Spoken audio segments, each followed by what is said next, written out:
Gawa naman tayo ng cheesecake muffin na para siyang umbrella sa ibabaw na malaki. At napakasarap din ito. Subukan mo din magluto nito. Madali lang i-prepare ang mga ingredients. At sa isang bowl, naglagay ako ng 1/2 bar na butter at 1/2 din na sugar at 2 itlog at 1/2 din na condensed milk. At pagkatapos, naglagay ako ng 2 cups na all-purpose flour.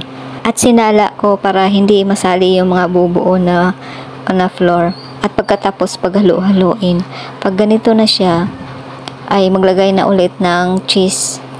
Kalahating cheese lang nilagay ko kasi maglalagay pa tayo ng topping sa ibabaw. At pagkatapos nag-prepare na ako ng cupcake liners para ilagay ang mixture, para ready na din siya ilagay sa oven para lutuin. At pagkatapos ma-prepare lahat ng mixture, ay lutuin siya sa oven ng 190 degrees Celsius to 35 minutes. At pagkatapos pag maluto na ay palamigin.